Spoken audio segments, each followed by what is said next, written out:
Merci mes sœurs. Soyez fortifiés. Amen. Alors, qu'est-ce que le Seigneur veut faire? Quel est son programme pour notre nation? Le Seigneur a permis que par sa grâce nous revenions ici à Sogatol et si le Seigneur permet, s'il le permet, nous allons continuer à travailler pendant un long moment dans cet espace-là. Parce que c'est un peu comme une recommandation que l'Esprit nous donne. Voilà, pour plusieurs raisons, c'est-à-dire ici à Sogatol, à la mairie du 5e. Au passage, je voudrais déjà bénir le Seigneur pour tout ce qui se fait. Donc, rendre d'abord grâce au Seigneur, moi et mes frères. Donc, par ma voix, nous rendons des actions de grâce au Seigneur Yahushua qui a rendu ce programme possible. Alléluia. Vous n'êtes pas d'accord avec moi ou bien? Alléluia. Le Seigneur mérite qu'on l'acclame, les frères.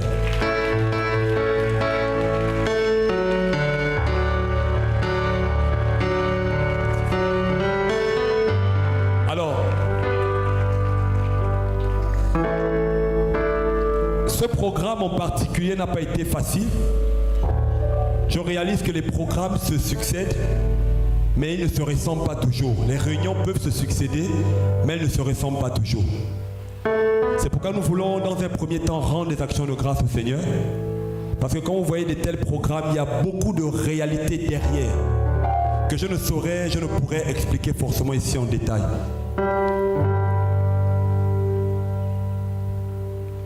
Et nous voulons également bénir le Seigneur pour toutes les personnes qui se sont jointes à nous pour pouvoir organiser ces moments. Parce que nous croyons qu'au travers de ces moments, le Seigneur nous réveille tous. On parle de réveil spirituel. Et le Seigneur veut commencer dans sa maison. Alléluia. Ça veut dire autant nous sortons pour le dehors, autant le Seigneur veut également nous réveiller. Nous rendons vraiment grâce au Seigneur pour tous les frères et sœurs qui ont mis la main à la pâte. De près comme de loin. Ceux et celles qui ont bien voulu donner la main d'association à cette organisation. Depuis, je pense, le mois de février ou mars, nous préparons ce programme. Février. Il devait se tenir en avril, il a été repoussé, bref.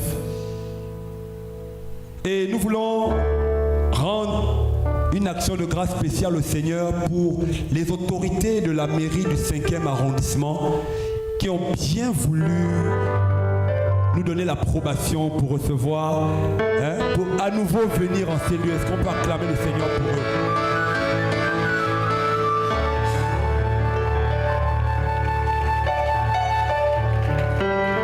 Nous sommes actuellement dans une phase transitoire dans notre pays et les choses ne sont pas forcément faciles. Et de tels événements, forcément, le Seigneur permet, certes, mais c'est toujours à risque. Alléluia. Donc que le Seigneur bénisse non seulement le maire, le DS, délégué spécial de cette mairie, et toutes les autres personnes qui travaillent en ces lieux. Alléluia. Nous prions que la grâce du Seigneur qui nous accompagne soit votre partage à vous et à votre famille, vos familles respectives. Alléluia. Et nous croyons que nous allons passer encore un long moment ici avec vous. Alléluia. Vous le croyez ou pas? Est-ce qu'on peut acclamer le Seigneur pour ça? Nous le prophétisons au nom de... Alléluia. On dirait que vous n'êtes pas content.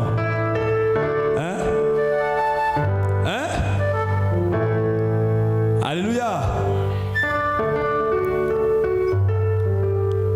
Qui est content de ces moments? Alléluia.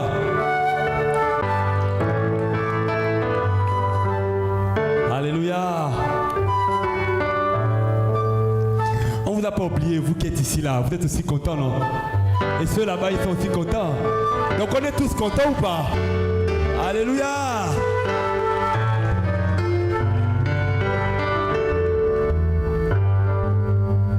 Donc nous rendons vraiment des actions de grâce au Seigneur pour tout cela. Et notre prière, c'est que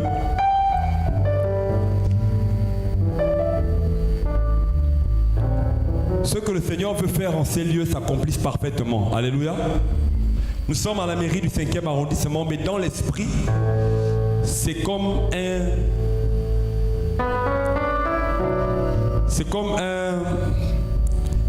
une caserne, un lieu de concentration spirituelle. C'est comme si le Seigneur, au travers de ce lieu, permet qu'on adresse des requêtes, des prières. Parce que nous sommes dans un bâtiment aussi administratif. Donc il y a toute une symbolique derrière. Alléluia. Parce que nous sommes un peu prophétiques et il faut faire des lectures prophétiques. C'est important. Nous croyons que le Seigneur a un plan pour notre pays. Et en réalité, l'objectif même de ces moments, c'est que le Seigneur suscite d'autres foyers. Des foyers de prière, foyers d'intercession, foyers de réveil des hommes et des femmes, des intercesseurs, des intercesseuses, qui prendront le relais, le flambeau, à petite, à grande ou à moyenne échelle, continueront de faire le travail ici et là.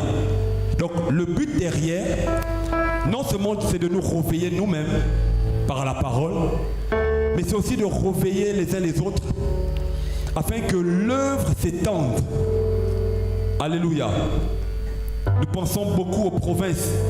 Nous pensons à tous les autres arrondissements de la ville. Nous pensons également à ceux et celles qui sont dans les nations. Et d'ailleurs, nous saluons tous ceux qui sont connectés certainement en ligne au nom de Yehoshua Mashiach. Que la grâce du Seigneur soit également sur vous. Parce que vous êtes plusieurs, nombreux à regarder le travail qui se fait du côté du Gabon. Je pense à tous nos frères qui sont du côté de l'Europe, l'Asie, dans les îles, en Afrique, particulièrement des frères qui sont du côté du Sénégal. Voilà, et on a une famille partout. Alléluia. Que le Seigneur également vous bénisse. Parce qu'en réalité, il y a un grand soutien spirituel derrière par rapport à l'œuvre du Gabon.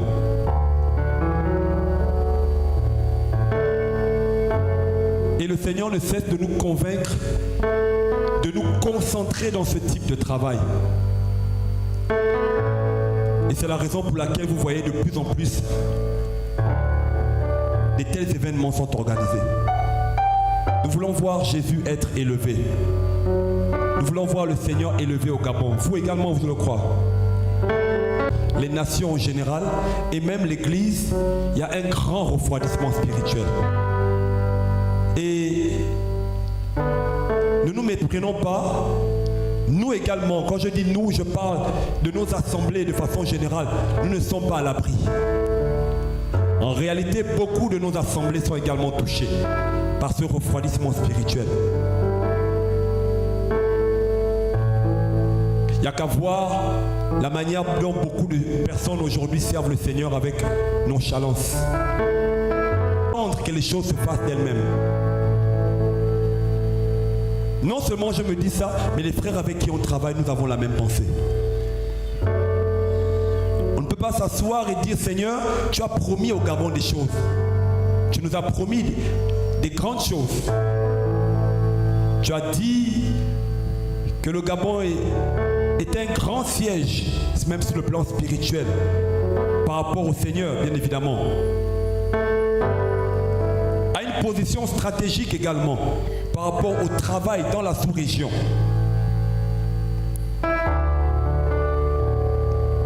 À l'étranger, partout. Toutes les nations, certes, sont appelées à travailler pour le Seigneur. Mais chaque nation a un appel spécifique. C'est l'une des raisons pour lesquelles je vais dire à quelqu'un que lorsque tu as reçu du Seigneur des grandes promesses, des grandes prophéties, dis-toi que ta vie ne sera pas facile.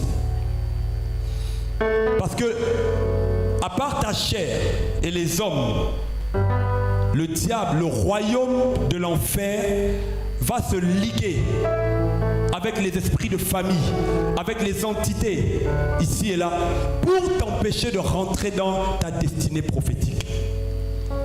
C'est pourquoi quand tu commences à être conscient de ton appel et de l'impact ou du niveau d'éclat du service que le Seigneur t'a communiqué, commence à prendre ta vie au sérieux. Si tu marches de façon yo-yo, un pied dedans, un pied dehors, si tu négliges ta vie, je te promets qu'il y a quelqu'un qui ne te négligera pas. Et il va atteindre son objectif. Parce qu'avant que toi, tu ne sois formé sur le plan matériel, bien évidemment, il était là. Il a vu le Seigneur te façonner en Éden. Parce que nous étions tous en Éden, en Adam.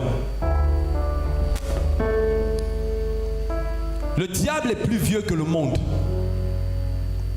Si toi tu prends ta vie à la légère, je te promets, lui il ne va pas te rater. Alors c'est l'une des raisons pour lesquelles le serpent ancien, le diable, Satan, connaissant les promesses qui sont attachées à ce pays, s'est dressé pendant des siècles à tout mouvement de réveil dans notre nation. Attention, quand je parle de réveil, je ne fais pas seulement allusion à un impact ou à une influence sur le plan ecclésiastique. Quand je parle de réveil, je pense à la nation entière. Quand je parle de réveil, je pense à toutes nos institutions. Je pense à tous nos dirigeants. Quand je parle de réveil, je ne pense pas qu'à l'Église. Néanmoins, quand nous parlons de réveil, nous savons très bien que l'influence politique, sociale, économique, du moins l'impact à ces trois niveaux, sinon plus, et vient et provient dans un premier temps de l'influence spirituelle. Parce que l'Église, et comme je le dis souvent, est la seule entité légitime que le Seigneur a positionnée dans les nations pour influencer le cours même des nations. Ça veut dire que l'Église a un grand rôle à jouer, même par rapport à la destinée politique d'une nation. En réalité, même ce que nous vivons dans notre pays, au Gabon, je parle ici de la transition, je pense que ça fait 10 mois ou un peu moins, je ne sais plus. En réalité, ce n'est que la conséquence d'une constante recherche du Seigneur. C'est une brèche que le Seigneur est en train d'ouvrir dans notre pays. Je dirais qui est ouverte. Alors, disons-nous que le diable n'est pas content. Non, pas du tout. Beaucoup sont repartis poser les armes. Beaucoup ont baissé les bras. Beaucoup ont arrêté le travail qu'ils faisaient. Beaucoup se sont dit, bon, on a combattu, le Seigneur a fait, même sur le plan politique, on arrête le travail. Non! Au contraire, l'Église doit rester à la brèche. Alléluia! Alléluia! Je sens un peu, je vous sens crispé, c'est la peur ou quoi? Hein?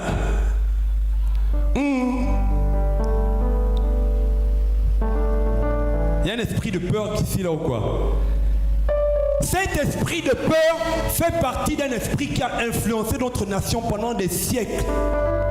C'est un démon qui travaille au Gabon. C'est un esprit d'intimidation. C'est un esprit qui ne supporte pas l'adversité, qui ne supporte pas la contradiction. Cet esprit travaille et a travaillé dans notre pays pendant des années. Même notre ancien régime a été influencé par cet esprit. Et notre nation a été influencée par ça. Mais grâce au Seigneur, je dis grâce au Seigneur. Et nous disons grâce au Seigneur. Parce que la Bible dit il y a un temps pour tout sous le soleil.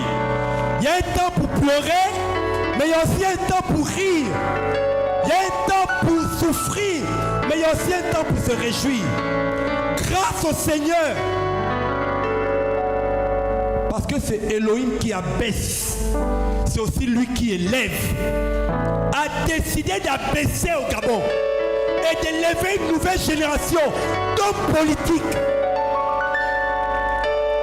Mais je vais même aller plus loin. Une nouvelle génération d'hommes spirituels. Parce que quand je regarde à la foule ici, quand je vois les jeunes que nous sommes, je me dis, mais Seigneur, qu'est-ce que tu veux faire? Regardez tous ces jeunes en mouvement. Regardez ce travail. Même sur le plan financier, frère, il n'y a pas de partenariat, il n'y a pas de partenaire financier. Frère, c'est la bourse des uns des autres. On se bat parce qu'on veut voir. Il y a quelque chose qu'on veut voir. Dans notre esprit, il y a une vision. Nous, on n'est pas satisfait de ce qui s'est passé au Gabon en août dernier. Nous sommes dans la joie. Mais le sentiment de satisfaction, ça ne peut pas arriver maintenant. Parce qu'on veut voir plus. Alléluia. On attend du Seigneur plus. Je vois des chrétiens qui ont arrêté de prier. Des chrétiens qui ne se sanctifient plus. La consécration a baissé. On a tout laissé au pouvoir exécutif. Au pouvoir judiciaire, au pouvoir politique. On a laissé tout à nos autorités. Parce qu'ils ont pris le pouvoir, gloire au Seigneur. En griffe, on a été libérés. Je parle du réveil, les frères. Le réveil touche la société. Quand on parle de réveil, même sur le plan éducationnel, le réveil rentre dans les familles. Sur le plan sanitaire, il doit avoir l'heure. Sur le plan économique, il doit avoir l'heure. Regardez l'économie de notre nation, comment elle avait chuté. Mais quand vous voyez l'économie en train de remonter, toutes ces nouvelles ont JT. Mais vous pensez que c'est quoi? C'est le réveil. Mais ce n'est que le commencement. Le Seigneur dit, il y a des ressources, même minières. Des choses qu'on n'a pas encore vues dans notre nation. Il y a des gisements qu'on n'a pas encore expérimentés. Frère, qu'on va entendre, qu'on a trouvé ici, on a trouvé là-bas, on a entendu ici. Et ça va rehausser l'économie de notre pays. Le Gabon, le vert, le jaune et le bleu. On va voir ces choses. Et frère, si ces choses montent et que les richesses sont redistribuées équitablement dans le pays, qu'est-ce qui se passe? Il y a la joie. Il y a la paix. Alléluia.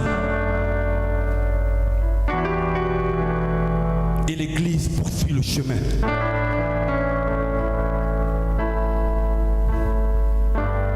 Alors beaucoup se sont assis sur les prophéties. La Bible dit dans les temps de la fin, les gens seront impies, ceci, cela. Je ne suis pas contre les prophéties bibliques. Mais il y a aussi des prophéties qui sont rattachées à des vies, à des terres. Oh, alléluia. La terre du Gabon est une terre prophétique.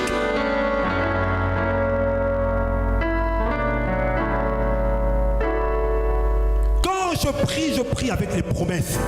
Quand je prie, je rappelle à Elohim les promesses qu'il nous a faites.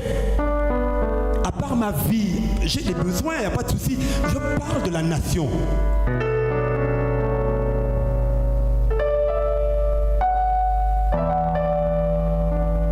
On a connu un trop gros déclin dans notre pays. Et nous commençons à voir un peu clair. Et beaucoup d'entre nous commençons à jouir plus ou moins de toutes les richesses que des hommes impies avaient mis de côté pour eux par égoïsme, méchanceté. Mais grâce à l'Esprit du Seigneur et à la position et le positionnement de l'Église, le Seigneur est en train de faire un travail de restauration. Et nous bénissons son Saint-Nom.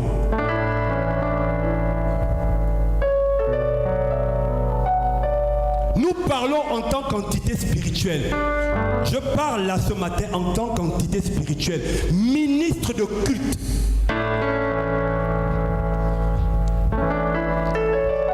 Je ne parle pas en tant que voilà Cédric, je parle en tant que fils du royaume. Je parle en tant que représentant du royaume. Nous parlons en tant que ministre de culte, en tant que serviteur d'Élohim. Nous avons été positionnés au Gabon, plantés par le Père. Mais qui va prophétiser pour le Gabon, ce n'est pas moi. Qui prophétisera, ce n'est pas toi. Qui déclarera le réveil, ce n'est pas toi. Qui va appeler les richesses, ce n'est pas toi. Ah, vous ne comprenez pas encore. Vous ne comprenez pas.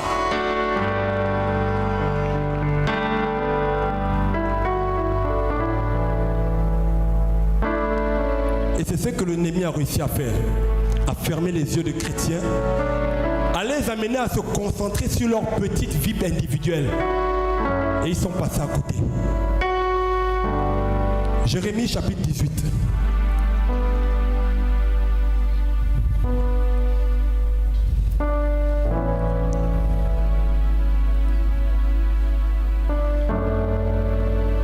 C'est bon, la peur est partie. Il ne faut pas avoir peur, hein. Dis avec moi, le Seigneur au contrôle. Le Seigneur contrôle toutes choses. Alléluia. Alléluia. Si c'est dans cette vie seulement que nous espérons en Mashiach, nous sommes les plus malheureux des hommes.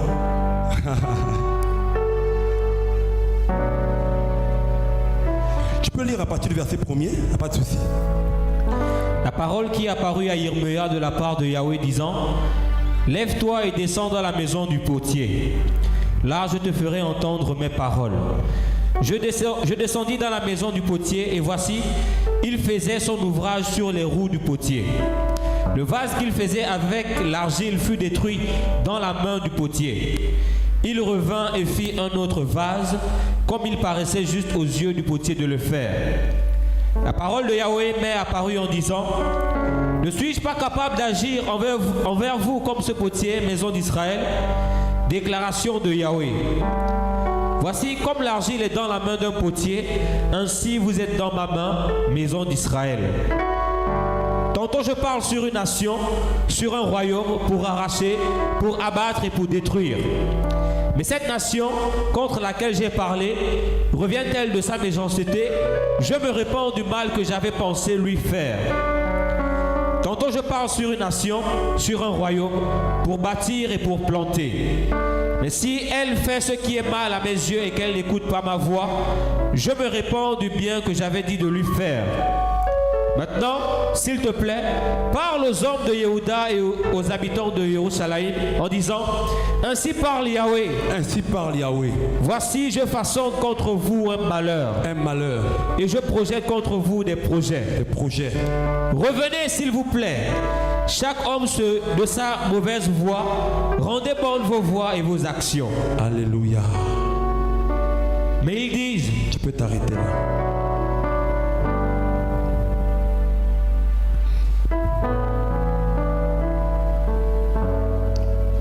Je pense que nous connaissons tous ce texte et je ne nous informe de rien. Ce texte peut être lu, relu, etc. de plus en plus. Mais ce texte peut avoir plusieurs interprétations. Puisque c'est la parole du Seigneur, elle a un impact prophétique. Lorsque nous lisons ce texte sur le plan biblique et doctrinal, il nous parle d'Israël. Alléluia. Il est question ici sur le plan historique d'Israël. Mais en réalité, ce qui a été écrit, la Bible dit, a été écrit pour notre instruction. Afin que nous qui sommes parvenus à la fin des siècles, nous puissions apprendre des erreurs. Apprendre également des éléments positifs d'un peuple, d'un homme ou d'une nation. Ici, il est question du Seigneur, du prophète Jérémie, mais aussi du potier. Bien évidemment, le Seigneur, c'est le potier Le Seigneur dit à Jérémie, va quelque part. Et là où tu seras, c'est là que je vais te parler. Alléluia. Il dit à Jérémie, descends dans la maison du potier. J'aimerais ouvrir une petite parenthèse. Ça peut choquer quelques-uns d'entre nous, mais on n'entend pas la parole du Seigneur partout. Pour que Jérémie écoute et comprenne le message du Seigneur, il fallait qu'en cette saison, il soit dans la maison du potier. Il fallait qu'il soit influencé par la routine du potier. Il fallait qu'il observe le potier. Et c'est après avoir observé le potier, vu comment ce dernier travaille, après avoir considéré ce qui s'est passé dans la maison du potier, que le Père lui a donné le message qu'il devait porter pour Israël. Beaucoup parmi vous ici cherchez des directives, des orientations. Mais quelle est votre situation géographique, spirituelle? Tu veux que le Seigneur te parle, mais tu as encore 2 pieds et 2 mains liés dans le péché. Je te pose la question, comment vas-tu entendre la voix du Seigneur? Tu veux que le Seigneur te parle, mais tu ne veux pas quitter le lieu où tu te tiens, sur le plan spirituel. On n'entend pas la parole du Seigneur partout. Je vais même aller plus loin. Il y a même des assemblées où il n'y a plus la parole du Seigneur. Tu peux rentrer, tu peux sortir, tu peux rentrer, tu peux sortir. Mais tu n'entendras pas forcément la parole du Seigneur. Tu entendras la Bible, tu entendras les gens, les prédicateurs, mais tu n'entendras pas la parole du Seigneur. Je parle ici de la parole du Seigneur qui oriente ta vie, qui répond à des questionnements de ta vie. Une parole révélée, une parole qui se contextualise à ta vie. Une parole qui s'adresse à toi. Et Jérémie devait partir dans la maison du potier. Et dans cet endroit, le Seigneur a commencé à lui parler. Et là, il voit le potier en train de travailler sur sa roue. Il voit le potier en train d'attraper un vase. Et l'Écriture nous dit qu'il avait de l'argile et il faisait ce vase. Mais tout d'un coup, on nous dit que le vase qu'il faisait avec l'argile était défectueux.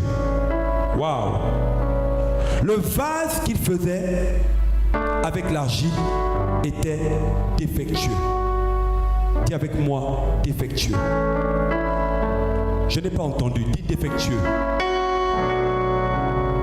Et plus que ce vase était défectueux, le potier décide de prendre une autre masse d'argile et de faire un nouveau vase avec. Parce que dans l'esprit du potier, il y a un plan, il y a une vision, il y a un objectif, il y a un rendu.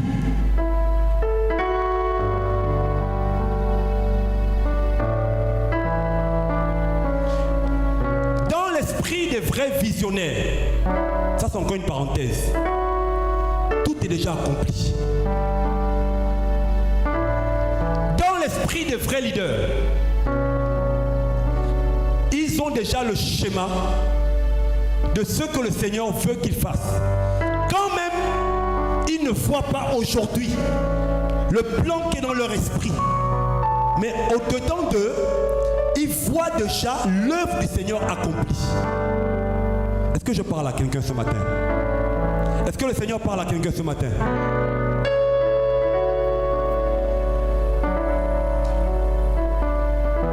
Quelqu'un est appelé par le Seigneur.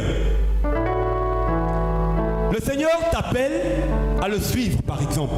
Mais dans l'esprit du Seigneur, il voit déjà ta vie accomplie. Ça veut dire qu'il te voit déjà au ciel. Il te voit déjà vivre sans péché. Il te voit déjà en train d'abandonner le chanvre indien. Pendant que toi tu réfléchis comment je vais faire pour abandonner le chanvre, le concubinage, la masturbation. Mais quand le Seigneur décide de t'appeler, ça veut dire que si tu es là ce matin, c'est parce que le Seigneur a choisi de t'appeler. Dans son esprit, dans son plan, il te voit déjà accompli.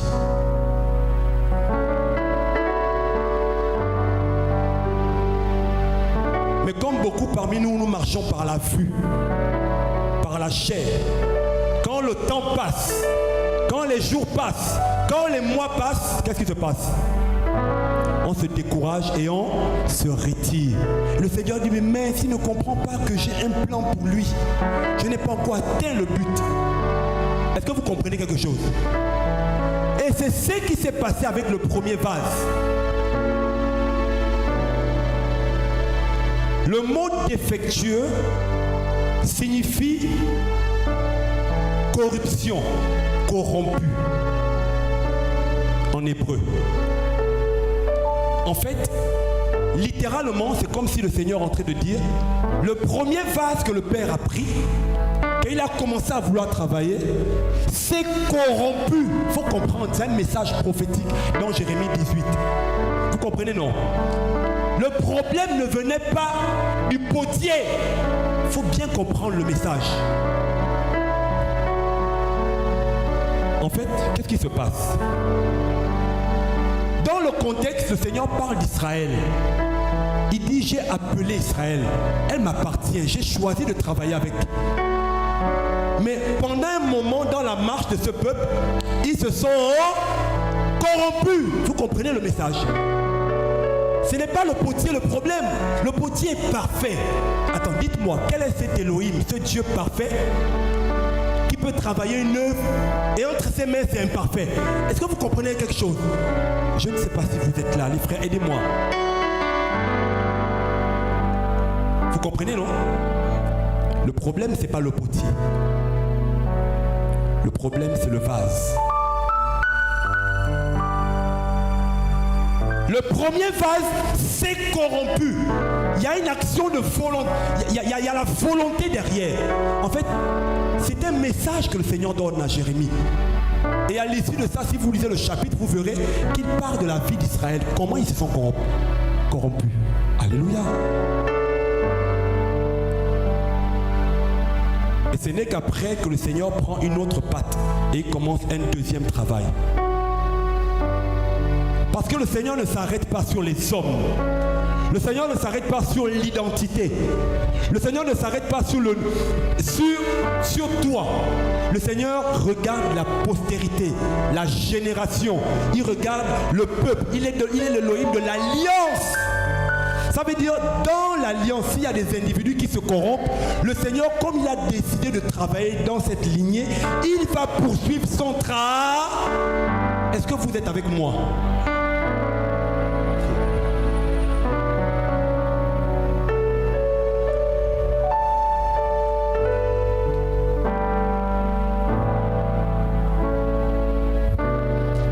Toutes les personnes que le Seigneur élève, quel que soit leur domaine d'élévation, si ces derniers volontairement se corrompent, le Seigneur passe à autre chose.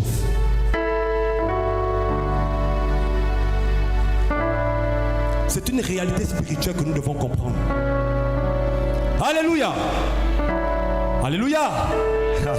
Non, on dirait que vous voulez qu'on vous dise recevez, recevez, recevez, recevez, recevez. C'est ça que vous voulez entendre. Hein? Reçois ton mariage, alléluia. Reçois ma chair. Nous on aime ça, alléluia. On aime communiquer les grâces et les dons, alléluia. Mais on veut que la parole d'Elohim soit d'abord annoncée. Amen.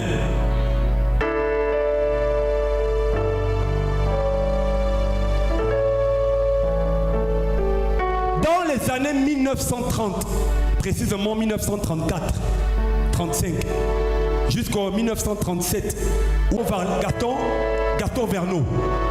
Et je pense même qu'ils étaient à deux. Le Seigneur a suscité deux hommes, des étrangers, pour amener un vent de réveil. Ce qui s'est passé dans le Gabon à cette période-là, les aînés seulement nous racontent. L'histoire nous raconte. Allez-y lire, vous allez voir. C'était un réveil progressif. Oh, dans une durée de plusieurs années de façon successive, plusieurs régions ont été touchées. Et ce réveil était accompagné non seulement par des personnes qui abandonnaient la tradition, les coutumes, les choses des ténèbres, les hommes qui venaient au Seigneur, mais il y avait des miracles que le Seigneur accomplissait. Il y avait des guérisons. Même les protestants à l'époque, qui étaient encore influencés par le catholicisme, ont décidé à cette époque de suivre le Seigneur sans s'attacher aux idoles. Dernièrement, nous étions dans la ville de Djolé, dans le Moyen-Ogooué. Là-bas, on nous a expliqué comment le Seigneur a soufflé là-bas. Un vent de réveil qui avait soufflé dans cette région-là également. Au point où, frère, le Gabon était une référence en matière d'économie. Les Indiens quittaient de partout pour aller puiser l'or, pour aller prendre l'or dans le Moyen-Ogooué. Aller revendre ça. Les kilos d'or, je pense que c'est des kilos. À l'époque, c'était quoi? 5000. Vous imaginez les kilos. Les gens vendaient ça à des prix misérables. Tellement il y avait beaucoup d'or. Est-ce que vous comprenez? L'impact du réveil a même fait sortir les ressources, les matériaux qui étaient cachés. Jusqu'aujourd'hui, dans cette région, et en particulier là, à Djolé, l'or, n'en parlons pas. Encore récemment, je pense qu'on avait arrêté un groupe de personnes qui s'étaient exposées dans les réseaux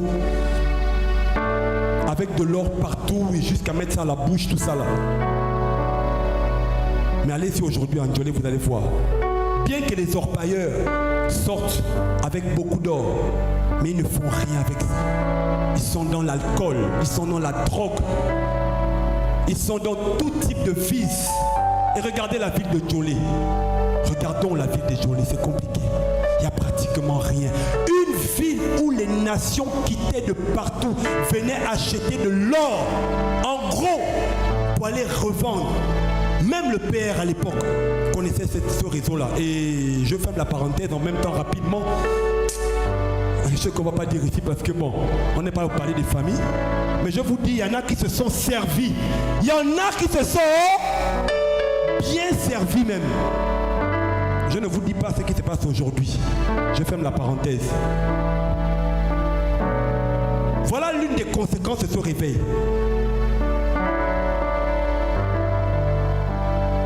Cette richesse n'a pas su être redistribuée, canalisée.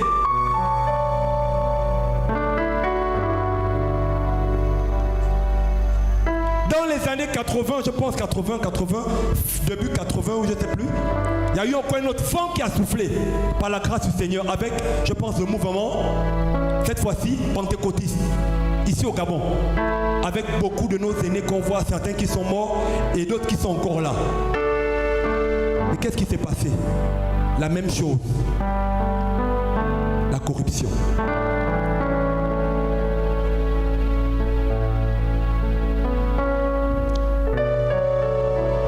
Dernièrement, j'écoutais le témoignage d'un homme qui a porté le réveil dans notre nation, au Gabon.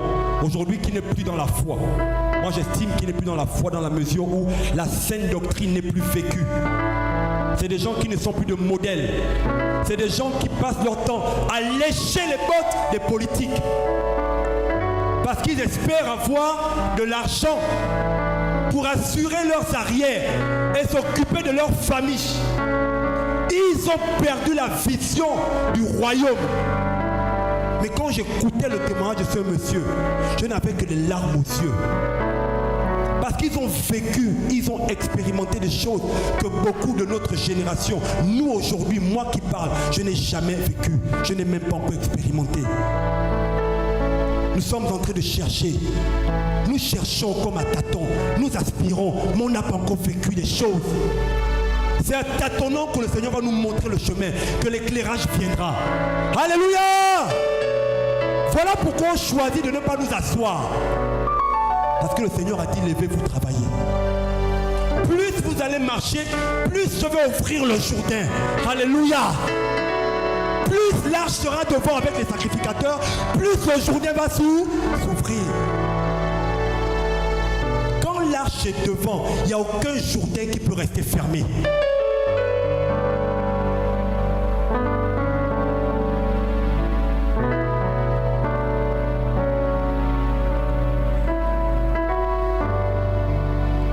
Ce vase également des années 80 dont on voit les stigmates aujourd'hui, c'est-à-dire les signes au travers, quand je parle des signes, ces éléments, ces personnes qui ont vécu ces choses au Gabon, pour la plupart vivent encore. Nous sommes conscients que beaucoup d'entre eux sont passés à côté. Et ils ont laissé malheureusement derrière eux un mauvais modèle. Un modèle faux de l'Église. Un modèle faussé de ce qui est l'Église. L'entité spirituelle légitime que Yeshua a laissée sur la terre. Ils ont attaché l'Église. Ils ont associé l'Église aux hommes. Ils ont attaché et associé l'Église aux bâtiments. Ils ont attaché et associé l'Église à l'argent. Ils nous ont fait croire que plus on va donner sur le plan financier, plus on deviendra riche. Ils nous ont fait croire que le matériel est la conséquence directe de notre foi en Mashiach. Qui vous a dit que lorsqu'on est chrétien, forcément on sera millionnaire, milliardaire? Qui vous a dit que lorsqu'on est chrétien, on sera forcément marié? Voilà le modèle qu'on nous a montré. C'est ce qui explique que lorsque beaucoup d'entre vous, 2 ans, 3 ans, 4 ans de vie passent, vous êtes découragés, vous repartez dans le monde parce que vous avez confié vos vies aux pasteurs, aux hommes de Dieu, soi-disant. Alors que l'évangile vient pour vous attacher directement au Seigneur, directement au roi. L'évangile parle du roi, de Yeshua Mashiach. Et ça vient briser ton cœur, briser mon cœur. L'évangile vient changer le cœur de l'homme, vient transformer l'âme de l'homme, vient briser l'âme de l'homme. L'évangile vient tuer notre ego. Notre ego. Tu veux voir quelle gloire du Seigneur si ton ego est trop en avant, si ta personnalité est trop en avant. C'est pas le parfum de Mashiach que l'on hume contre-fois. On hume le parfum du monde, le parfum de la chair, le parfum du match vu. Tant que notre ego n'est pas mort, même nous là, nous les jeunes là, qui portons les t-shirts là, nous tous, moi le premier, je vous dis, tant que notre ego n'est pas mort, il y a des choses qu'on ne vivra pas. Nous devons mourir. Parce que quand la gloire arrive,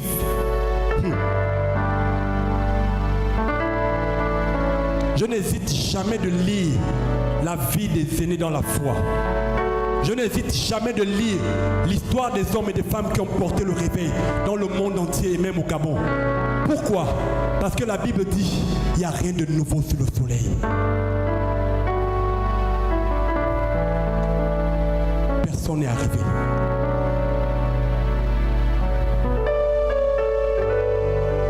Aujourd'hui, qu'est-ce qui se passe? En réalité, le vase que le Seigneur avait suscité est défectueux. La plupart de nos églises là sont mortes. Il n'y a plus de vie, plus de vision, plus rien. C'est le bâtiment, c'est la chair, c'est les décorations, c'est le split, c'est la clim, c'est les rideaux. Mais où est la vie? Où est la vie? C'est les vêtements cléricaux, je ne sais pas quoi. C'est les grosses bibles. C'est les titres, la titromanie.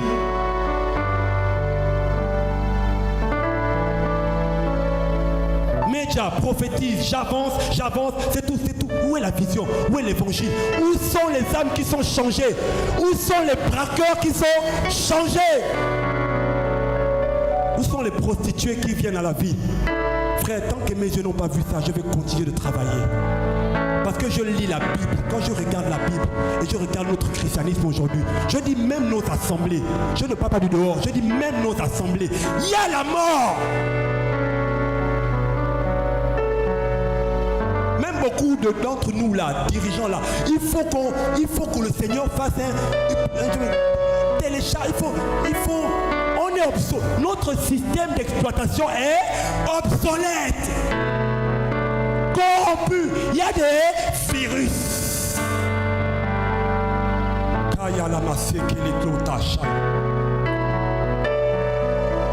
Il faut une réinitialisation. Même beaucoup parmi vous là, vous voulez nous ramener même au système pastoral. Vous voulez nous élever comme vos pasteurs sur vos vies. Nous refusons ça. Au nom de Yoshua. L'église fonctionne par un collège d'anciens qui s'assiedent ensemble et qui prennent des décisions ensemble pour la direction de l'ecclésia. C'est ce que la Bible dit. Vous n'êtes pas d'accord? C'est écrit dans vos Bibles.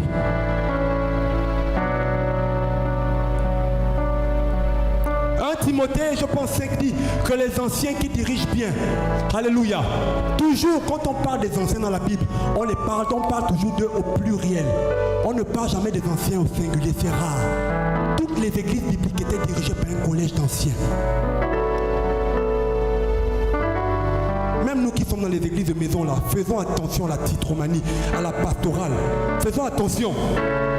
Évitons d'élever les hommes. On n'est pas devenu vos médiums.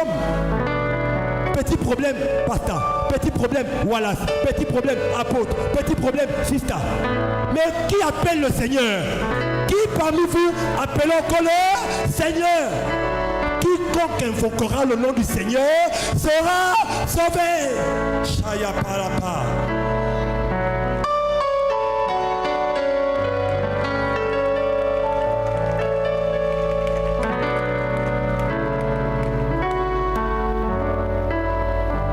Il faut que l'idolâtrie tombe. C'est le premier péché là qui fatigue les gens.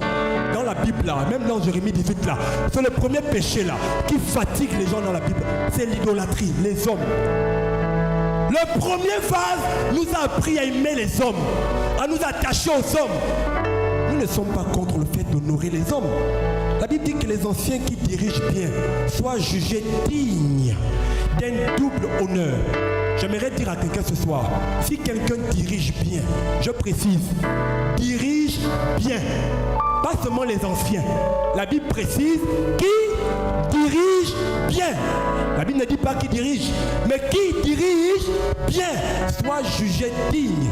Il y a une dignité qui est attachée au service et un honneur. Et selon les Écritures, cette catégorie d'anciens ne mérite pas que l'honneur, mais mérite un double honneur. Ce n'est pas de l'idolâtrie. Faites la distinction entre l'honneur et l'idolâtrie. Vous êtes avec moi? Vous êtes avec moi? Et honorer n'est pas toujours attaché à l'argent. Qui t'a dit que tu ne peux pas aller voir ton pasteur sans amener forcément l'argent? Oh, tu ne viendras pas voir ton pasteur les mains vides. Et ils ont pris ce passage littéralement. Qui vous a dit qu'on honore qu'avec l'argent? L'honneur, c'est la considération. L'honneur, c'est le respect. Et cette considération peut te pousser à offrir un cadeau, d'accord, à l'inviter manger un poisson. C'est pas un péché à ce niveau. Alléluia. Parce qu'on est d'abord frères. Est-ce que vous comprenez? Mais ça ne dépend pas de notre relation. Est-ce que vous comprenez? Les hommes doivent être dehors.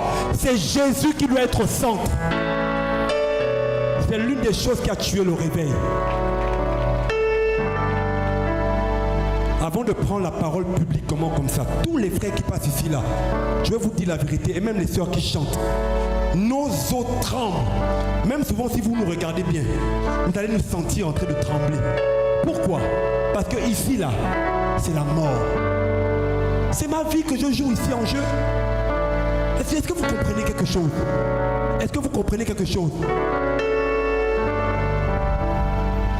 Les vrais serviteurs d'Élohim ne courent pas pour le ministère.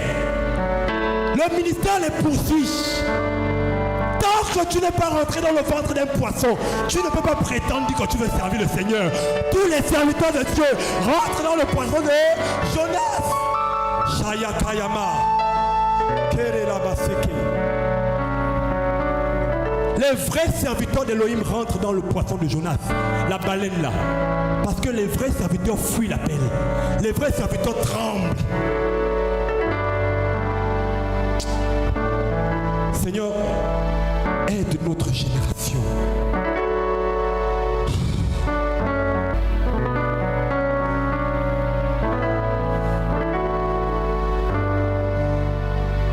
Je vois là beaucoup s'agitent, beaucoup courent, même au milieu de nous là. Beaucoup courent, beaucoup s'agitent, tout ça là. Beaucoup n'ont même pas encore fait leur preuve dans la vie de tous les jours. On n'est pas arrivé, mais je vous dis, il y a un processus. Alléluia! On continue de parler. Hein? On continue de parler. Alléluia! Alléluia! Alléluia!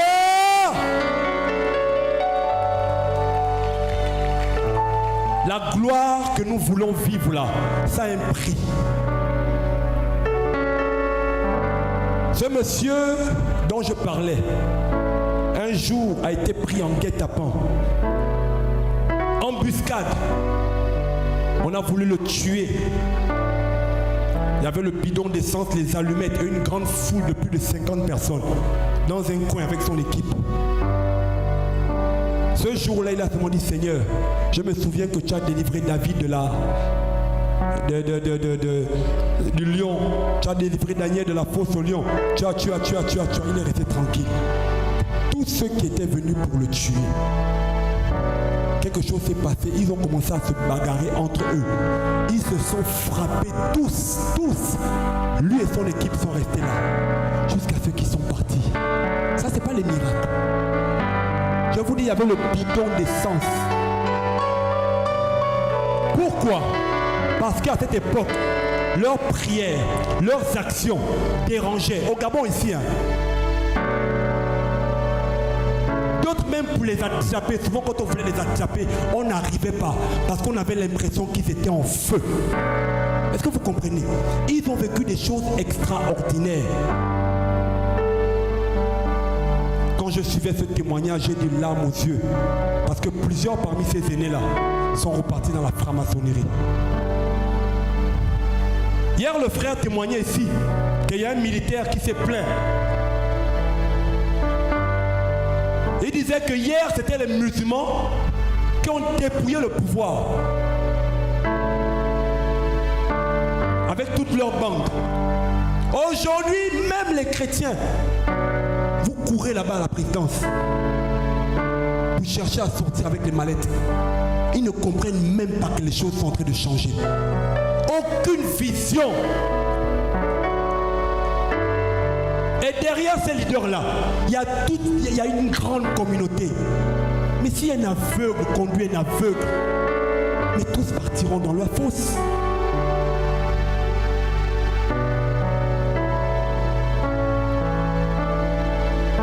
Alléluia! Alléluia! Vous êtes déjà fatigué, on dirait. Hein? Oh! Mon frère, tu es toujours sur le passage, non? Oui. S'il te plaît, lis-nous un peu le verset 7. En un instant, je parle contre une nation ou contre un royaume, d'arracher, d'abattre, de faire périr. Mais si cette nation contre laquelle j'ai parlé revient de sa méchanceté, je me repentirai aussi du mal que j'avais pensé lui faire. Donc, le Seigneur dit, si une nation commet le mal, et que moi, Elohim, je décide de la détruire, si cette nation s'humilie et qu'elle revient à moi, si elle demande pardon et qu'elle revient à moi, qu'est-ce que moi je fais? Je me répands du mal que j'ai décidé de faire à cette nation. Regardez le niveau d'abomination que nous avions atteint dans le pays au Gabon ici. Regardez. Le niveau de péché que ce pays avait atteint. Regardez tous ces jeunes qui étaient initiés et qui sont toujours pour la plupart. Chaque jour, chaque vendredi, à la Rose-Croix, l'homosexualité qui était rentrée partout. Même comment même beaucoup de postes dans les sociétés, même dans les privés, conditionnés à l'homosexualité. c'était devenu normal. Même les plus hautes autorités du pays, dans les choses compliquées. Ça a même dit malheur à la nation dont le roi était un enfant. Notre pays était voué à la destruction. Il y avait comme un châtiment qui planait sur le Gabon. Il y avait comme une épée qui planait sur la nation. Vous n'êtes pas d'accord? Vous ne sentiez pas ça? Vous ne voyez pas le jugement qui venait avant le mois de août? Vous ne voyez pas?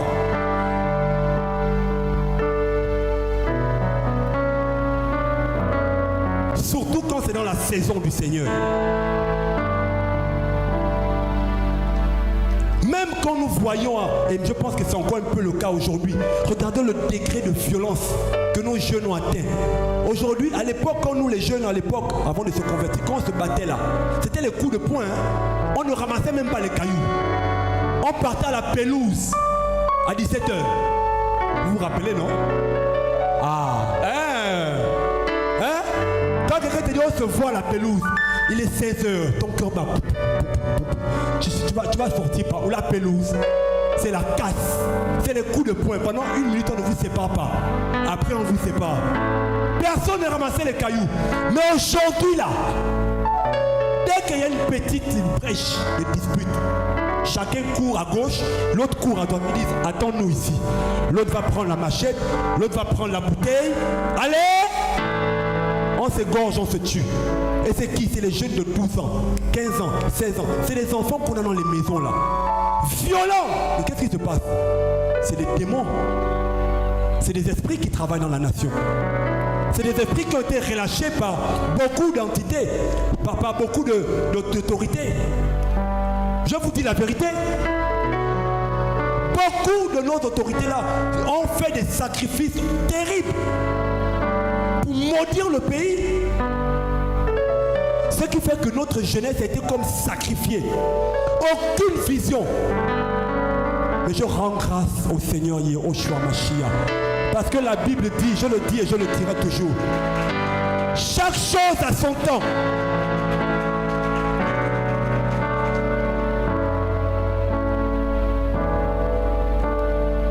Je ne peux pas le nier. Aujourd'hui, je vois beaucoup de délinquants revenir au Seigneur. Même parmi nous ici, là, il y a beaucoup d'ex-braqueurs. Il y a beaucoup d'ex-violeurs. On est là, beaucoup là. On a des backgrounds. Il y en a ici qui étaient professionnels des hommes mariés. Mais le Seigneur est parti vous chercher. Alléluia. Toi, tes proies, c'était les hommes qui ont la bague au doigt. D'autres là, vous aviez le chic, le choc et le chèque. Mais vous avez trouvé quelqu'un qui est au-dessus du chic, choc, chèque. Alléluia. Alléluia. C'est le cher, l'élevé, le puissant, Yeshua. Et ça a changé votre vie. Ça veut dire le Seigneur travaille. Alléluia.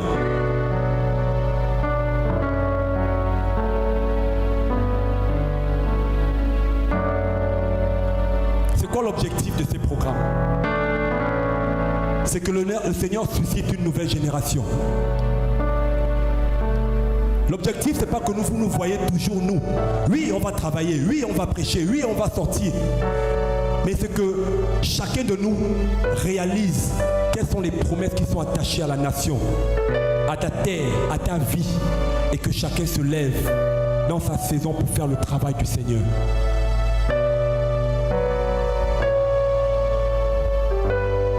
Lis le verset 8, mon frère.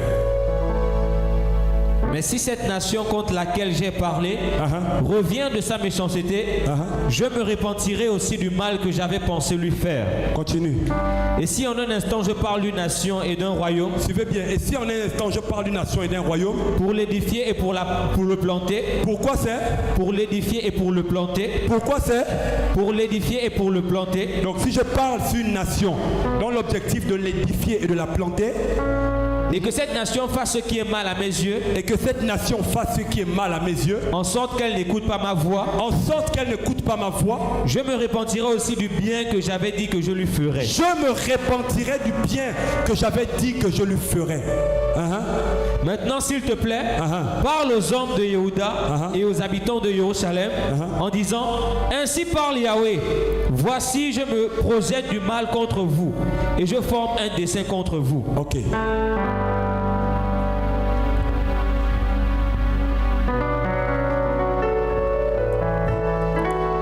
La parole. Dis avec moi la parole.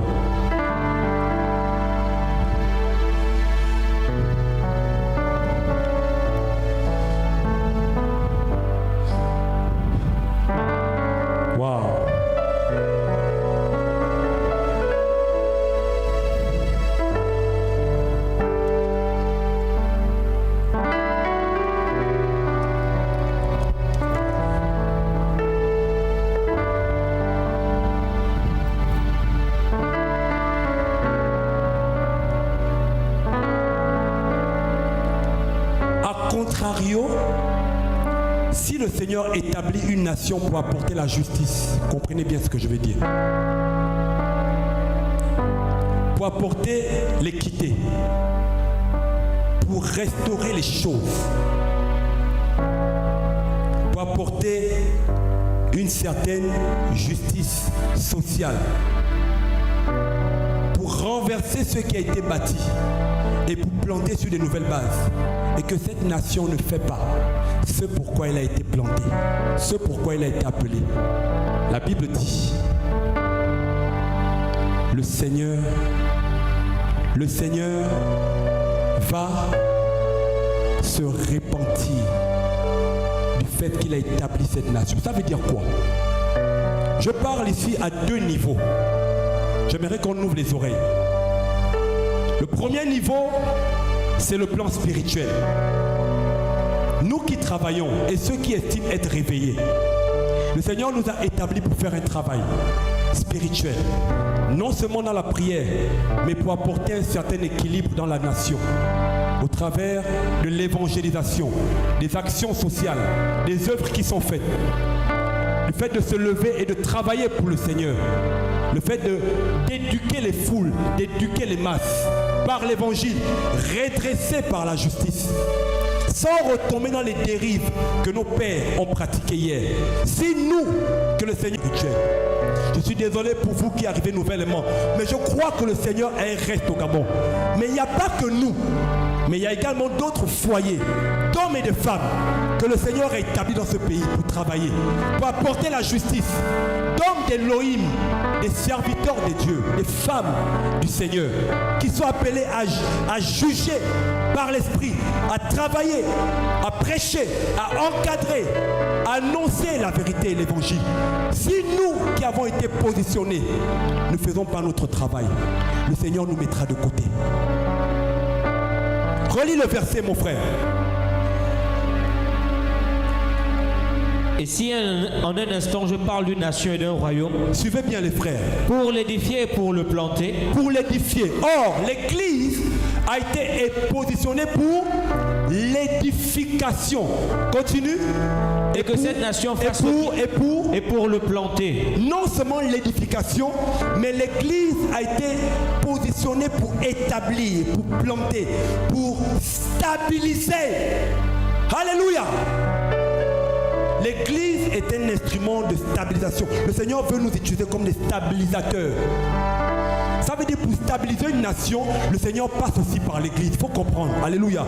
Parce que l'Église influence toutes les autres entités. Vous comprenez le message?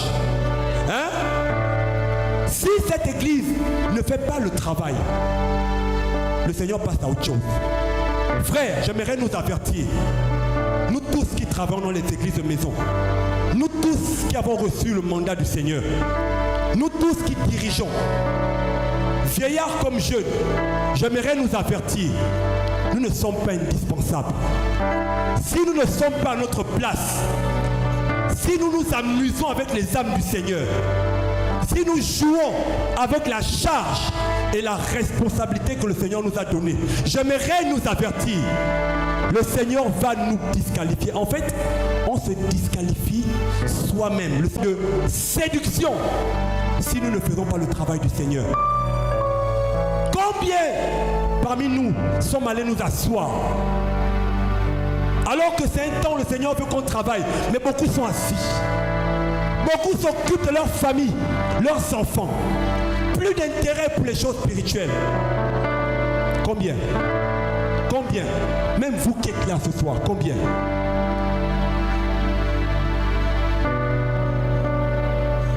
Je ne dis pas que nous sommes les seuls. Ce serait être prétentieux et orgueilleux. Parce que lorsque Élie pensait être seul, le Seigneur s'était choisi 7000 hommes qui travaillaient dans les coulisses. Mais la vérité, c'est qu'il y a un grand refroidissement. Il y a un déclin qui frappe l'église aujourd'hui. Beaucoup parmi nous là sont morts. Vous êtes restés avec la peau.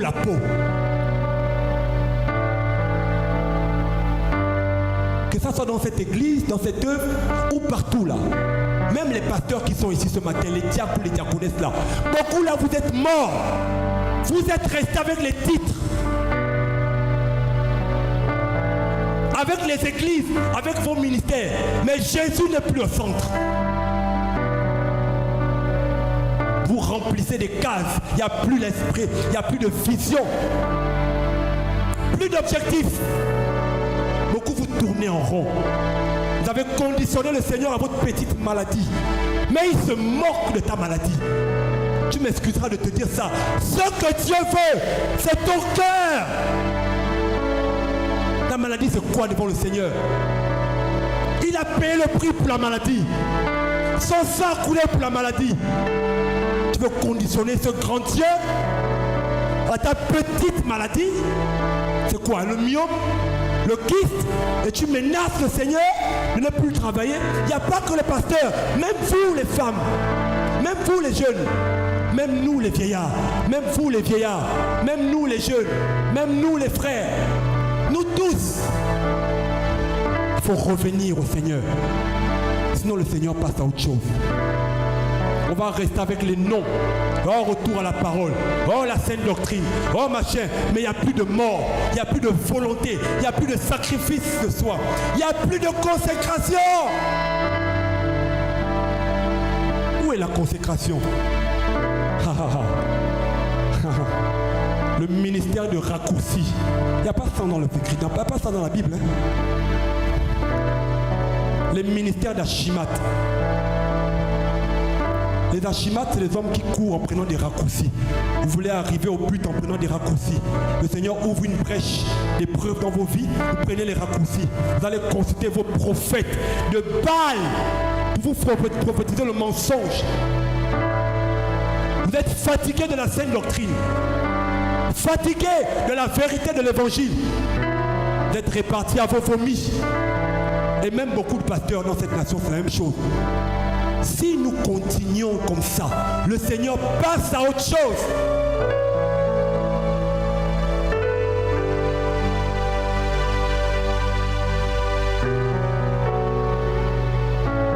Le deuxième niveau, c'est sur le plan politique.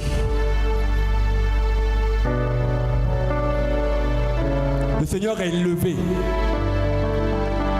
des hommes dans cette nation. Et nous rendons grâce au Seigneur pour ça. Mais la réalité est telle que le spirituel, le sacerdoce spirituel commande toujours le règne des hommes. C'est ça la réalité. Si dans l'esprit il y a un déclin, il y aura un déclin sur le naturel. Le deuxième niveau, c'est au niveau politique. Faisons attention. Vous savez pourquoi je dis faisons attention? Parce que parmi nous là, il y a des hommes de loi. Parmi nous là, il y a des hommes élevés en dignité. Parmi nous là, il y a des hommes de science, des hommes de lettres. Parmi nous même, il y a des hommes politiques. Quand je dis parmi nous, non seulement ici, dans la foule, mais même dans cette nation, frères et sœurs.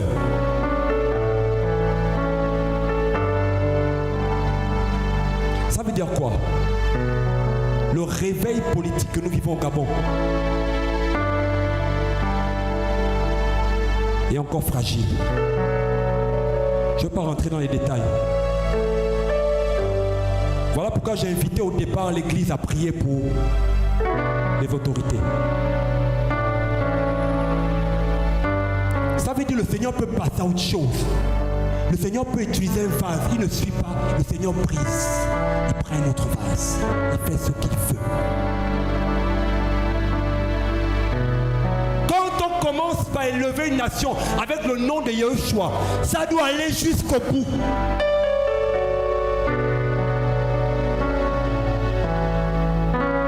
Il n'y a pas de mélange. Le Gabon appartient à Yahushua, Jésus de Nazareth. Et nous rendons grâce au Seigneur qui a utilisé nos hommes politiques, frères et sœurs, pour bénir la nation lorsqu'ils ont pris le pouvoir. Et je suis convaincu que le ciel a validé. Je suis convaincu de ça. Voilà pourquoi la jalousie de Dieu est excitée. Il a les yeux sur le pays comme ça. Tout ce qui se passe, Elohim voit. Si nous faisons l'erreur de repartir à nos vomis ou aux vomis de nos pères, le Seigneur va nous vomir.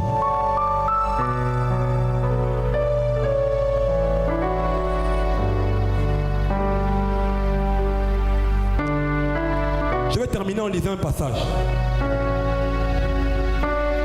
Luc chapitre 3. Oh.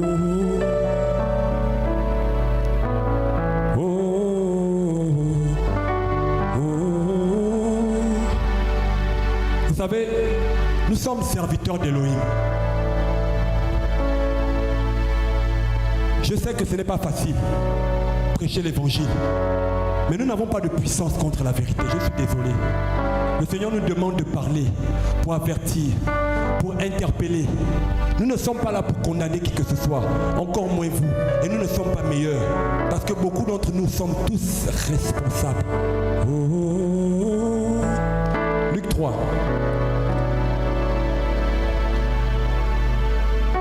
À partir du verset 10. Attends. Oh, 9. Or la hache est déjà mise à la racine des arbres. Tout arbre donc qui ne produit pas de beaux fruits est coupé et jeté au feu. Tout arbre qui ne produit pas de beaux fruits est coupé et jeté au feu. Continue. Alors les foules l'interrogeaient disant, que ferons-nous donc? Que ferons-nous donc? Et il répondit et leur dit que celui qui a 2 tuniques partage avec celui qui n'en a pas, et que celui qui a de quoi manger en fasse de même. Mais il vint aussi à lui des publicains pour être baptisés, et ils lui dirent, docteur, que ferons-nous? Et il leur dit, n'exigez rien au-delà de ce qui vous a été ordonné. Et des soldats l'interrogèrent aussi en disant, et nous, que ferons-nous? Que ferons-nous? Et il leur dit, ne commettez ni extorsion, ni fraude envers personne, mais contentez-vous de votre salaire. Waouh! Continue. Et le peuple était dans l'attente et tous se demandaient en leur cœur au sujet de Yohanan s'il n'était pas lui-même le Mashiach. Donc, Yohanan, Jean-Baptiste, on finit par là, ne vous inquiétez pas. Jean-Baptiste était le précurseur, l'un des précurseurs également de Mashiach. C'était le dernier prophète de la loi. C'est lui qui annonçait le retour du Mashiach. Mais avant que le Mashiach vienne, il fallait que la ville, que les cœurs soient nettoyés. Vous comprenez, non? Vous comprenez, non? Et ce nettoyage, c'est quoi? Quand la foule est venue vers lui, Jean-Baptiste leur dit, faites attention, vous tous. Pourquoi? Parce que pendant que je parle, Jean-Baptiste disait, il y a la hache. Il y a une hache qui est déjà mise à la cognée de la racine. C'est comme si le Seigneur était déjà en train de vouloir couper des arbres. Un arbre. Vous comprenez, non? En fait, c'est l'image du jugement. Faites attention parce qu'il y a déjà le jugement qui arrive. D'accord? Alors la foule a demandé, mais qu'est-ce qu'on peut faire? Et la première question, reprends mon frère. Oui. Que ferons-nous donc? Que ferons-nous donc? Et il leur répondit que celui qui a 2 tuniques partage avec celui qui n'en a pas. Voilà les recommandations que le Seigneur donne. Ça veut dire quoi? La réforme dont on parle là, la réforme, c'est ça. Que celui qui a 2 tuniques partage avec celui qui n'en a pas. Je veux que vous répétiez ça. Qui? Voilà. Celui qui a, partage. Donc, là, le Jean-Baptiste utilise cette parole pour casser l'égoïsme. Pour casser, hein? C'est quoi là? Hein? L'avarisme. C'est ça, non?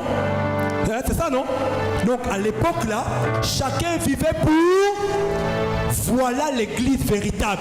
Celui qui a, soit comme... Voilà, partage avec celui qui n'en a pas. L'amour. L'amour ne voit pas ses propres intérêts. Que faire, frère, que faire? Voilà l'évangile. Vous cherchez votre ministère. Voilà le ministère. Quelqu'un veut savoir son ministère? Hein? Reprends le verset. Non, au début du verset, vas-y. Que ferons-nous donc? Qui disait ça? Alors les foules l'interrogeaient disant. Qui c'est? Les foules. Les foules. Alors, les foules. Non. Les foules. Les foules. Vous voulez connaître votre ministère? Partagez vos habits avec ceux qui n'en ont pas. Hein? De façon pratique là, dans ta cambuse là, il y a peut-être 20 chaussures que tu ne portes plus. Tu vas mourir, tu vas laisser ça. Va donner ça aux pauvres. Il y a une tenue que tu as dit non, je vais porter ça après. Ça fait 2 ans que tu as dit que tu porteras la chemise là après, la robe là après. Mais la robe là, tu regardes la robe. Oh, je vais faire coudre la robe là pour que jusqu'à aujourd'hui c'est là. C'est pour la femme qui est grosse à côté de toi. Partage! Alléluia! On peut voir aujourd'hui son frère souffrir. On est devenu insensible. Voilà l'évangile. Et nos pasteurs d'aujourd'hui là, qu'est-ce qu'ils ont fait? Hein? Faites entrer les gens dans les rangs, hein, si le soleil les dérange, ça ne dérange pas dans les couloirs. Qu'est-ce qui s'est passé? Mais nos pasteurs d'aujourd'hui, ils prennent tout pour eux. Les dîmes, les offrandes, l'argent, tout c'est pour eux. Alors que dans la Bible, selon les Écritures, quand les dons et les offrandes étaient donnés, les apôtres les redistribuaient en fonction du besoin. Alléluia! C'est écrit dans Actes des Apôtres, chapitre 2, chapitre 4. On mettait les biens aux pieds des apôtres et les apôtres redistribuaient ça. Même l'argent que vous mettrez dans les corbeilles, tout à l'heure il y aura des corbeilles ici et là. L'argent là, c'est pas pour payer le pasteur ou les prédicateurs. Non! Même parmi nous là, beaucoup vous croyez qu'on a un salaire. Qui vous a dit ça? Si vous saviez les réalités de chacun de vie de beaucoup ici là, vous allez pleurer. L'argent des corbeilles là, c'est pour aider les nécessiteux. Payer le taxi à ceux qui n'en ont pas. Il y a des familles ici qui sont venues, ils ne savent pas ce qu'ils vont aller manger à 14h là, à 15h à la maison. D'autres n'ont même pas le taxi pour aller demain au travail. Voilà pourquoi on met ces corbeilles. Pour aider par l'esprit et le discernement. Celui qui est réellement dans le... Est-ce que vous êtes là? Vous êtes là?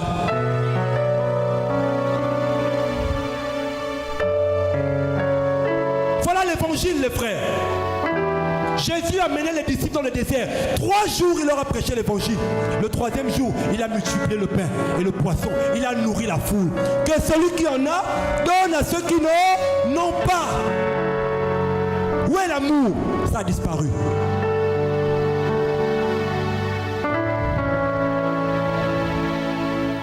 On est devenu insensible aux œuvres caritatives, insensible aux pauvres. Je ne dis pas tout le monde, non, il y en a qui ont compris le travail.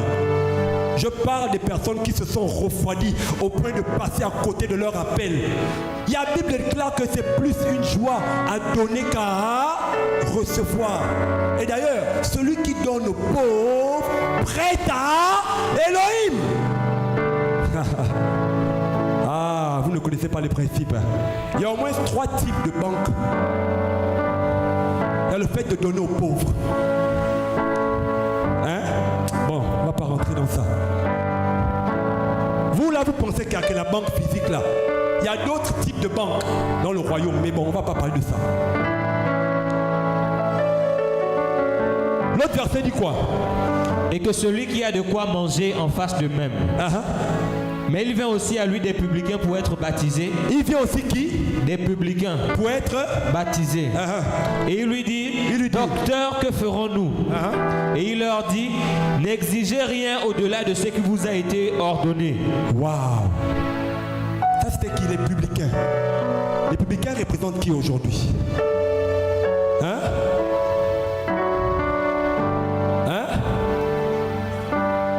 Aidez-moi s'il vous plaît. Des collecteurs d'impôts. Donc des hommes, le terme c'est quoi? Oui, c'est ça, la fiscalité des publicains. C'est des publicains. C'est ça.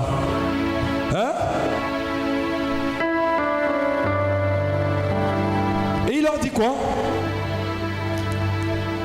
N'exigez rien au-delà de ce qui vous a été ordonné. Pourquoi? Parce que c'est ce qu'il faisait. Et qu'est-ce qui caractérisait notre nation? Jusqu'à aujourd'hui, beaucoup pensent qu'on est encore dans l'ancien système. Les pots de vin. Combien là, on n'arrive pas à travailler parce qu'ils exigent des choses. Ils attendent qu'on les donne avant. La suite dit quoi?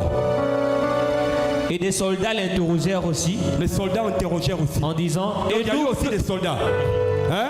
Donc il y avait aussi des militaires. Oui. Ils ont dit quoi? Et nous, que ferons-nous? Et nous, que ferons-nous? Que ferons-nous?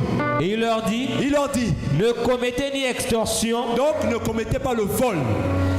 Ni fraude envers personne. Ne fraudez pas également. Mais contentez-vous de votre salaire. Contentez-vous de votre salaire. De votre... Voilà là où était caractérisée notre nation. Même les policiers et les militaires sont venus voir Jean-Baptiste. L'évangile de Jean-Baptiste a touché toutes les couches de la société. Ça a touché les riches, les pauvres. Ça a touché tout le monde. Même les militaires, ils se sont sentis interpellés. Qu'est-ce que nous on doit faire? Ne commettez pas d'extorsion. Ne volez pas le peuple. Ça attire la malédiction dans un pays. Les fonctionnaires là, ne volez pas. Là où c'est gratuit, dites c'est gratuit. Si quelqu'un veut te contenter, il est libre. Ne dis pas oh non, mouille le chapeau, donne-moi un petit rien. Ça c'est le vol. Dis avec moi voleur. Il y a des voleurs dans notre nation. Les publicains là, tu sais, dans un autre sens peut aussi représenter, les publicains, toutes ces personnes-là. Il y a aussi l'image derrière, à part les publicains, même les leaders, ceux qui ont une influence spirituelle là, l'évangile qu'ils prêchent là, c'est pas un évangile commercial, c'est pas un évangile où on demande l'argent, d'accord? Oui, l'œuvre doit être soutenue, oui, l'œuvre a besoin d'être soutenue pour payer les tentes, pour louer les chaises, oui, pour encourager, etc.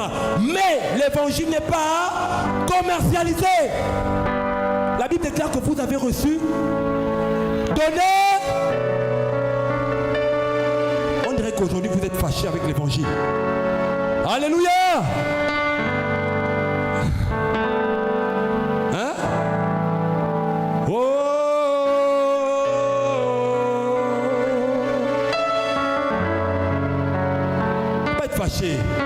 C'est pas moi qui ai écrit ça. C'est dans la Bible. Pourquoi? Parce que Jésus est en train d'arriver. Et nous voulons dire à cette génération, avant le retour du Seigneur, il faut que le temple soit nettoyé. Il faut que l'église soit nettoyée. Parce que Jésus est en train de revenir. Le maître arrive. Yeshua revient prendre une église sans tache, ni ride, ni rien de semblable. Une église glorieuse. C'est l'église que le Seigneur vient prendre. Tu veux rater l'enlèvement? Tu veux rater le retour du maître? Mais tu vas rester avec le monde à souffrir. Les démons, l'enfer. Jésus revient. Et avant le retour du Seigneur, il faut le nettoyage. Pasteur, sortez du péché. Diacre, sortez du péché.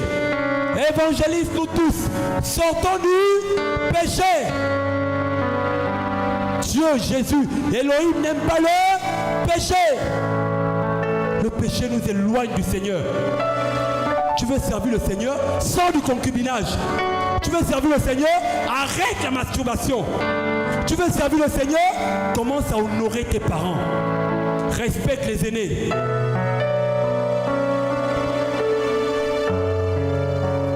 Tu es fonctionnaire, sors du vol. Les pots de vin, la tricherie, le vol, toutes ces choses-là. Sortons de là. Il faut un modèle de justice. Il faut un nouveau modèle pour le pays. C'est le nouveau vase. C'est le vase sanctifié. C'est le vase pur. C'est le vase sanctifié, mis à part par le Seigneur. Un vase qui travaille pour le Seigneur sans intérêt. Un vase qui n'attend pas des choses en retour, mais qui travaille avec amour. Même si les hommes ne te voient pas, tu travailles avec amour pour le Seigneur. Même si les hommes ne t'acclament pas, c'est pas grave. Le Seigneur te voit.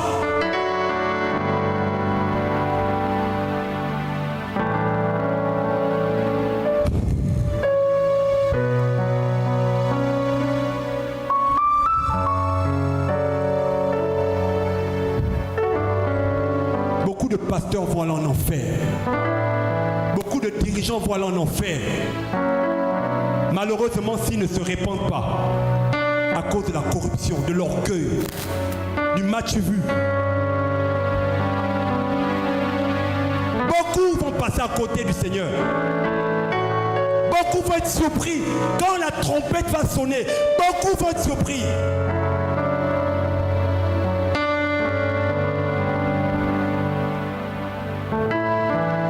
Continue.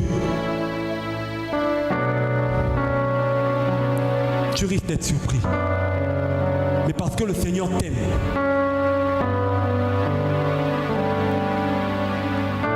Cet évangile t'est encore annoncé.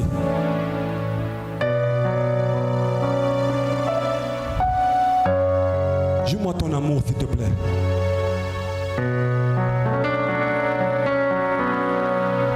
Ah, Seigneur. Vous êtes là, levez la main comme ça. Qui veut voir le réveil au Gabon? Alléluia. Au milieu de nous, il y a beaucoup de visionnaires, des femmes comme des hommes. Nous sommes venus vous dire, servez le Seigneur. Alléluia. Nous sommes venus vous dire, si vous êtes appelés, n'attendez pas la recommandation des hommes. Les hommes reconnaîtront un jour le travail que vous faites. Il n'y a pas de souci, parce que le Seigneur est équilibré. Mais commencez par faire le travail du Seigneur. Alléluia. Nous sommes venus vous dire, le Seigneur vous aime. Alléluia. Oh, alléluia. Le Seigneur n'est pas fatigué de restaurer. Amen. Il n'est pas fatigué de restaurer. Ton amour. Ça va? Doucement, doucement. Alléluia. Le Seigneur n'est pas fatigué de restaurer. Amen. Ton amour, Seigneur. Ton amour. Moi, je crois qu'il y a un peuple au Gabon, même s'ils ne sont pas là. Dans l'esprit, ce qu'on fait là a un impact dans la nation. Alléluia. Ton amour, Seigneur. Ton amour. Ta puissance. Ta présence. Yala masse qui est grâce à Yapa. Oh, ton amour, Seigneur.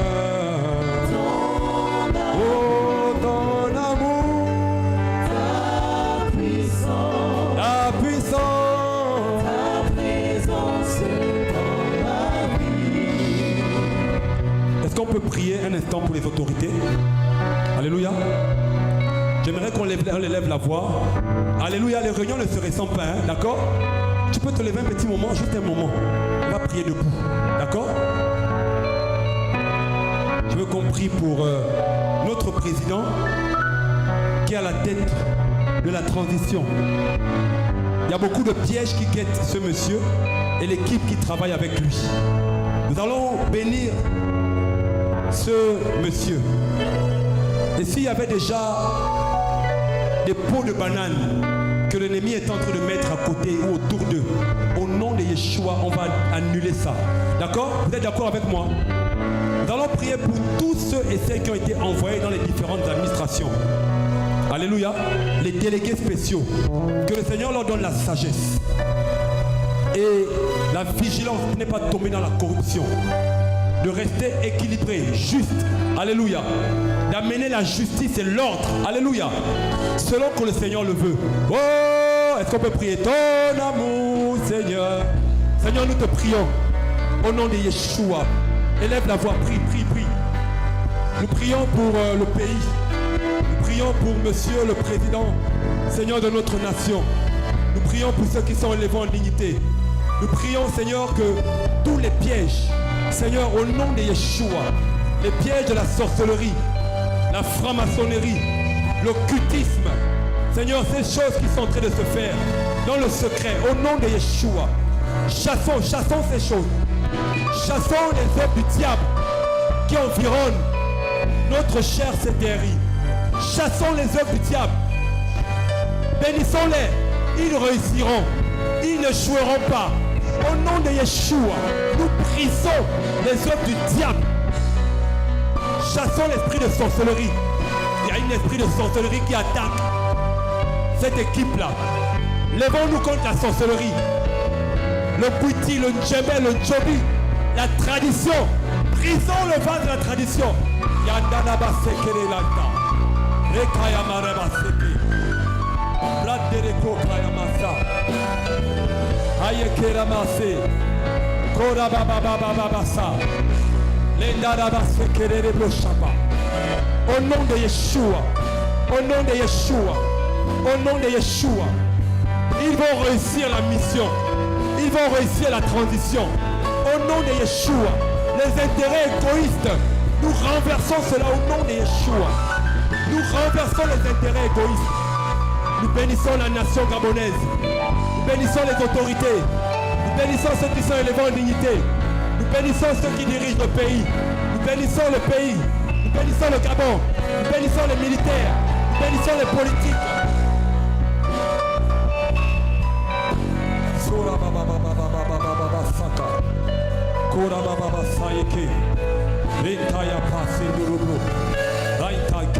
Alléluia. Alléluia. J'aimerais que l'on prie pour la sagesse. Oh. On va prier que le Seigneur les accorde un esprit de sagesse. Alléluia. Dans la gestion du pays. Alléluia. Amen. Beaucoup viendront à eux pour faire des propositions. Beaucoup viendront à eux pour les inviter, pour mettre sur la table des propositions. Alléluia. Que le Seigneur leur ouvre les yeux. Que le Seigneur mette à côté d'eux des hommes de sagesse. Et qu'ils soient eux-mêmes des hommes de sagesse. Que le Seigneur mette des conseillers tels que Daniel à côté de ces hommes-là. Au nom de Yeshua, prions pour la sagesse dans la gestion du pays. Karama sereba sereba sereba. Retayanda kayamase. Remama mama sayaka. Rebo sayama, rebo sayama. Rekayamase rebo shapa. Lokayamase rebo shaya. Ritoko patayamase rebo shapa. Koramase rebo shaya. Hayama rekaya, hayama rekaya. La sagesse, la sagesse, la sagesse, la sagesse. Au nom de Yeshua. Au nom de Yeshua. Au nom de Yeshua. Aikema, Aikema, Aikema, Aikema. Au nom de Yeshua. Okama mama mama. Au nom de Yeshua. Au nom de Yeshua. Au nom de Yeshua. Au nom de Yeshua.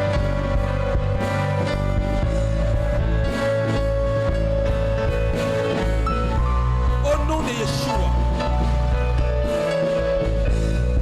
Au nom de Yeshua. Au nom de Yeshua. Amen. J'ai un troisième sujet de prière par rapport à la nation toujours. Frère, ce qu'on fait là, il y a un impact. Vous comprenez? Est-ce qu'il y a des femmes de prière ici? Qui sait que nos prières ne s'arrêtent pas là comme ça?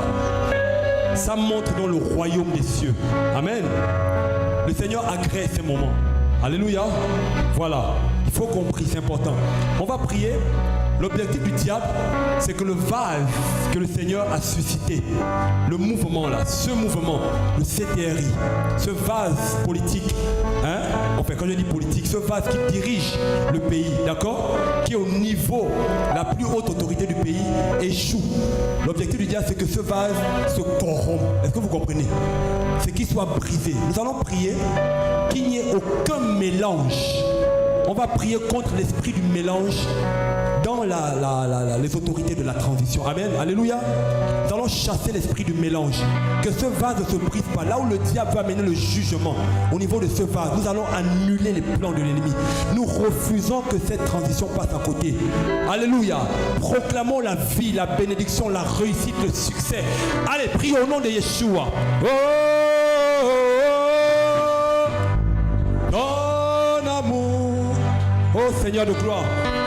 Au nom de Yeshua, au nom de Yeshua, au nom de Yeshua, au nom de Yeshua, au nom de Yeshua, au nom de Yeshua, au nom de Yeshua. Nous brisons le mélange, nous cassons l'esprit de mélange, la tradition, l'occultisme, la sorcellerie. Au nom de Yeshua, nous bénissons les autorités. Au nom de Yeshua, au nom de Yeshua, au nom de Yeshua, au nom de Yeshua.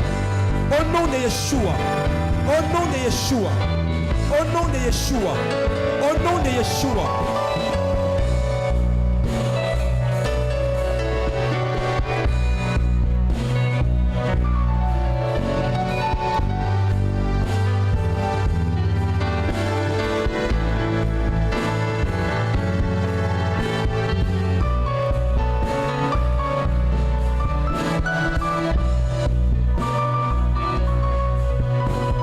Je déclare le succès, je déclare la réussite, je déclare, Seigneur de gloire, une pleine prospérité.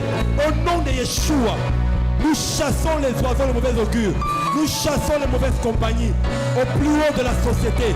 Au nom de Yeshua, au nom de Yeshua, au nom de Yeshua, au nom de Yeshua. Alléluia.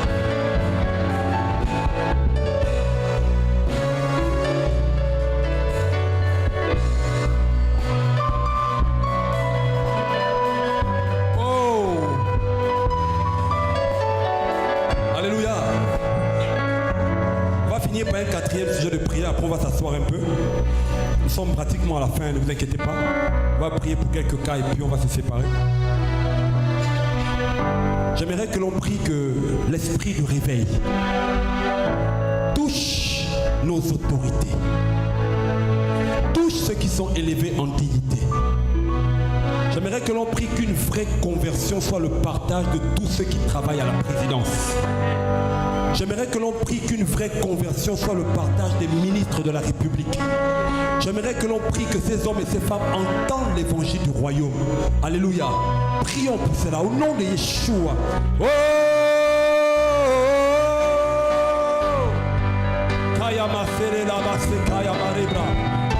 Que le vent du réveil aille les toucher. Que le vent du réveil aille les toucher. La conversion au plus haut de l'État.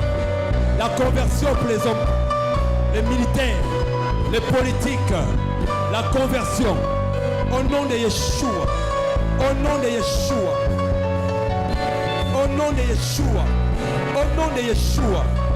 Oh Seigneur de gloire, souviens-toi de ceux qui sont élevés en dignité. Souviens-toi, Seigneur, de ceux qui dirigent notre pays, le Gabon. Souviens-toi de tous ceux qui sont au sommet de l'État. Que la grâce et la miséricorde leur soient accordées. Que le salut, le succès soient leur partage. Donne la sagesse, donne l'intelligence, donne la victoire, donne le succès. Au nom de Yeshua, ils ne chueront pas, ils prospéreront, ils iront de l'avant, ils rempliront le service que le Seigneur a prévu pour eux. Au nom de Yeshua, nous proclamons les conversions authentiques, les restaurations dans les familles. Au nom de Yeshua, ô Seigneur de gloire. Oh. Acclame-le, acclame-le, acclame-le. Pendant que tu acclames, les parfums montent.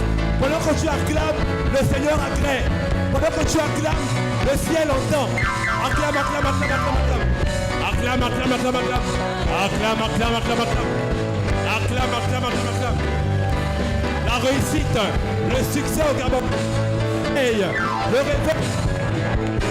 Acclame. Sa gloire d'Ajana. Il est assis Oh, dans la alléluia. victoire. Il est roi. Oh, alléluia. Oh, alléluia. Que tous les rois devant sa face Oh, alléluia. proclament sa gloire d'Ajana. Il est assis dans la victoire. Il est roi. Que tous les rois, que tous les rois, que tous les rois devant sa face proclament sa gloire d'Ajana. Waouh. On reste debout une minute. J'aimerais faire un appel rapide pour deux catégories de personnes. Ce matin, ça va être un peu différent. J'aimerais que tous ceux qui veulent suivre le Seigneur viennent vers moi. Je veux prier pour vous. Tous ceux qui veulent répondre à l'appel du Seigneur, si vous n'avez pas honte, venez vers moi. Je sais que le Seigneur a déjà fait parce que dans vos cœurs, vous avez cru. Tous ceux qui veulent vraiment suivre le Seigneur, si tu as été invité ce matin, que tu veux suivre le Seigneur, viens vers moi. Je voudrais prier pour toi afin que le Seigneur te fasse grâce. Salue-moi. Que le Seigneur te bénisse. Viens dans mes bras. Alléluia. Gloire au Seigneur. Viens dans mes bras. C'est comme ça que tu acclames le Seigneur pour leur vie. Ah, Seigneur.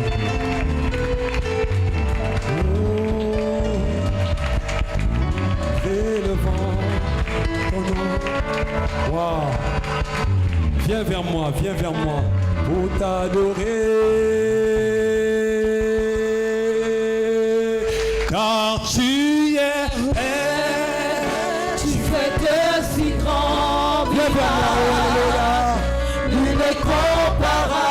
Acclame le Seigneur. Acclame le Seigneur. Comme toi, tu fais de si Alléluia. grands miracles, l'incomparable à toi. Viens vers moi, n'aie pas honte, viens vers moi. Nul n'est